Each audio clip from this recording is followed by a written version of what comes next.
Alors, bonjour aux investisseurs et futurs investisseurs immobiliers. J'espère que vous allez bien, j'espère que vous allez tous très bien.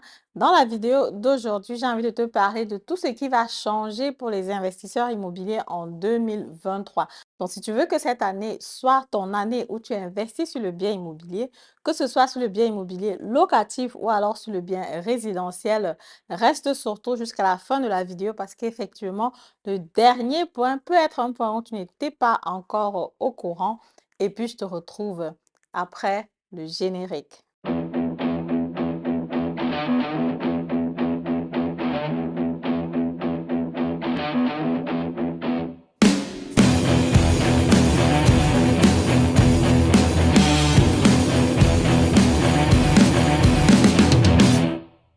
Alors, salut à toi, bonjour, mon nom c'est Madeleine Intedem, je suis investisseur immobilier, entrepreneur dans le domaine de l'immobilier, récemment auteur du livre Devenez millionnaire avec l'immobilier.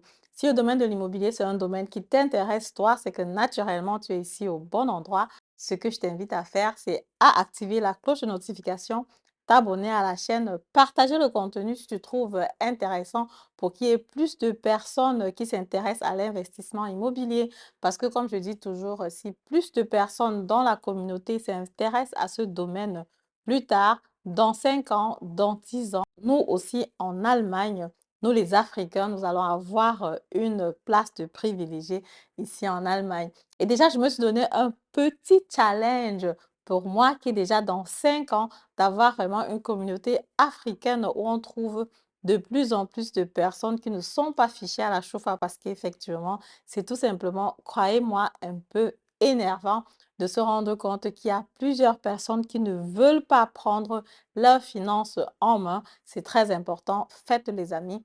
Regardez votre chauffard, comportez-vous bien sur le plan financier parce que sinon, vous n'allez pas profiter de ce levier qui est puissant de l'investissement immobilier. Donc, si tu es intéressé par mes services, ce que je te propose, donc, c'est un coaching, un accompagnement, une formation en ligne, un programme de mentoring. Tu trouves toutes les informations en barre de description. Sans plus tarder, donc, allons donc sur le vif du sujet. Le point numéro un, qu'est-ce qui change en 2023? Bonne nouvelle! Comme tu dois sans doute t'en douter, les prix en 2022 n'ont pas vraiment augmenté. Du moins, pas comme ça augmentait jusqu'à présent. Donc, on a plutôt eu des situations où les prix étaient plutôt stagnants même dans les grandes villes, tu as certainement entendu des Big Sept, des villes, des capitales ici en Allemagne, à part naturellement Berlin où les prix ont légèrement augmenté. Les prix sont restés constants sur toutes ces périodes.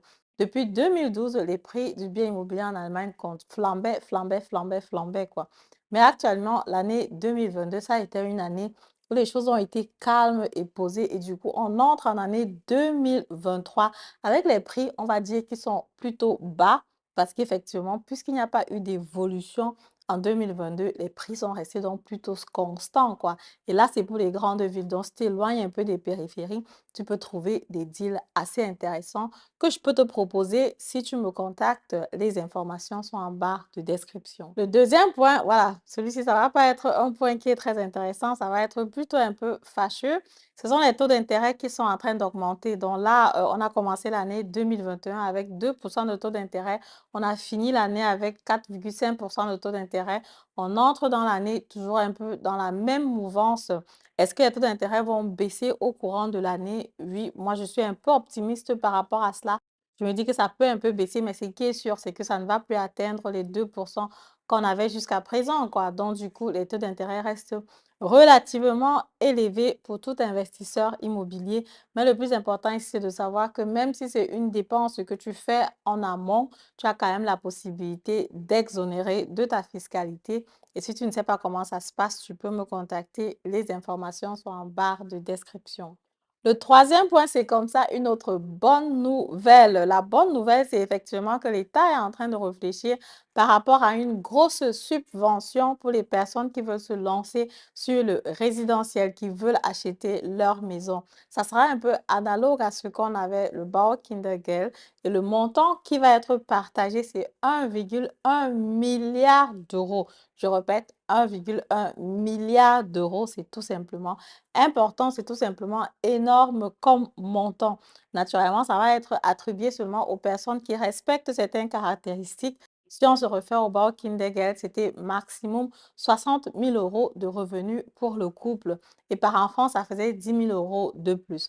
Donc, selon la situation dans laquelle tu te trouves, tu pourras donc regarder. Peut-être tu pourras profiter, peut-être tu ne pourras pas profiter, mais c'est déjà une grande aide pour les personnes qui sont dans le besoin pour pouvoir se lancer, pour pouvoir acheter leur bien immobilier résidentiel. Le quatrième point, c'est dans le point où je disais que peut-être tu n'es pas au courant. C'est tout simplement ce qu'on appelle ici en Allemagne le Wohngeld. C'est une allocation pour les personnes voilà, qui sont locataires. Mais ce que tu ne savais pas peut-être, c'est aussi que les investisseurs peuvent profiter de cela. Au cas par cas, ça va être regardé, ça va être étudié selon tes entrées, selon le crédit que tu as pris, selon la dette.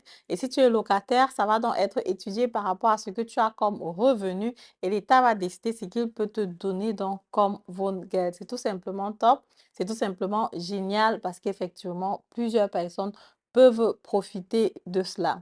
Cinquième point qui va pas être très intéressant, effectivement, ça va parler du KfW 55 qui jusqu'à présent était donc subventionné par l'État.